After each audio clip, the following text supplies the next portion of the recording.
Recently, T-Mobile announced that they had reached an agreement with the FCC to pay out $40 million for a fake ringtone scam that they had been doing for quite some time.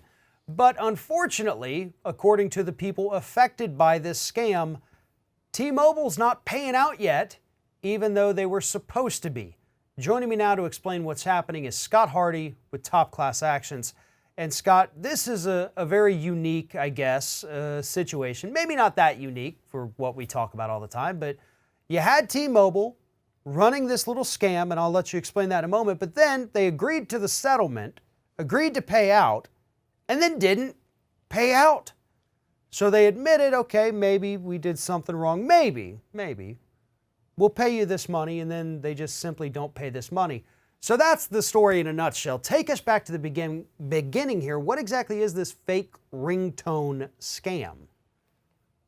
So what the class action alleges is that when you're in a rural area and you're on your T-Mobile phone, you would place a call. And you would place a call possibly to other folks in this rural area. And it's not necessarily that rural. I looked it up. Consolidated actually handles a lot of New Hampshire, a lot of New England, Maine, a lot of places where I'm out there in the summertime escaping the heat. These aren't super rural places. But what would happen is I have my cell phone, I'm making my call, and I'd hear it ring. So I think it's working. But then the call would not go through. So I'd have my phone, I'd hear it ringing. It would sound like the call was going through, but then it would fail. And so people would call up T-Mobile, and T-Mobile would say, no, it's not our fault. It's ringing. It's that rural carrier's fault. It's Consolidated. It's Adam Wells' Internet Telecom problem. It's their problem. It's not our issue. But it was. It was a fake ringtone that T-Mobile put in place when they didn't actually have a good connection. And so there was this $40 million FTC fine that the FTC charged them, but not a penny of that went to the carriers. Not a penny of that went to the consumers.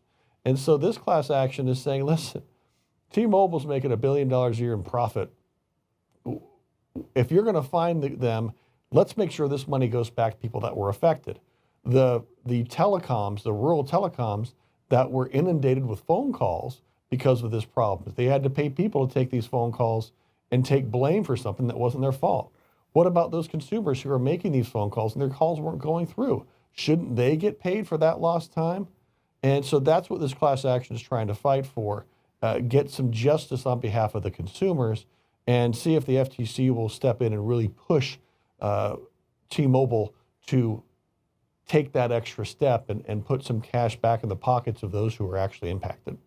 This is one of the things, and this story really highlights it pretty well, is the fact that we always see when these companies go out there, whether it's a cell phone company, the big banks, a pharmaceutical company, they do something wrong and the government says, okay, you did something wrong, we're going to fine you a lot of money.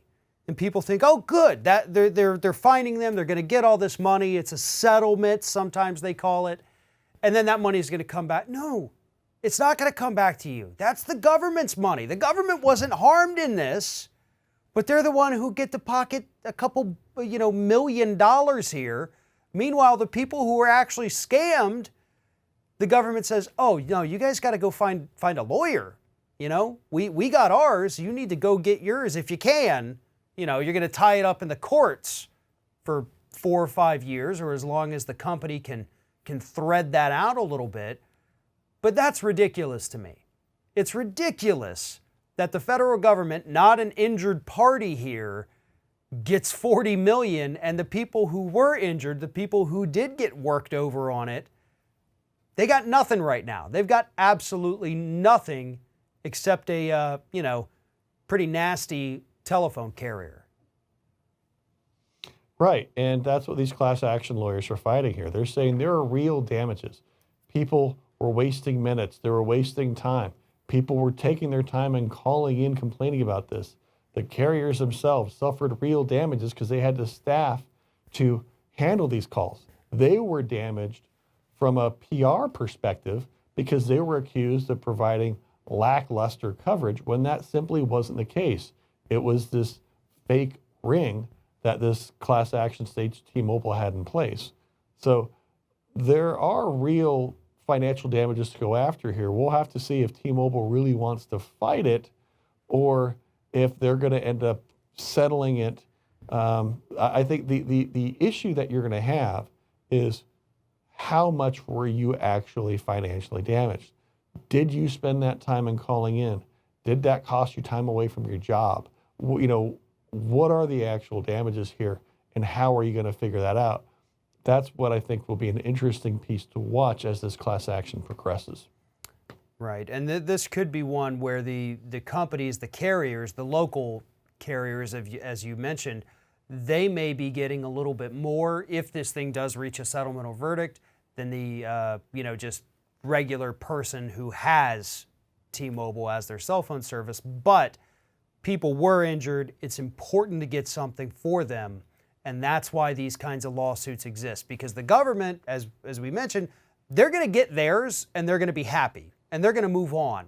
And they're not going to give that to the actual injured parties. And that's why we have to have these class action lawsuits to get something for the people who actually suffered damages from these corporate actions. For more information about this issue, please follow the link in the description of this video and head over to Top Class Actions and make sure you sign up for their weekly newsletter while you're there. Scott Hardy, Top Class Actions, thank you very much for talking with us. You're welcome. Thanks for your time, Farron.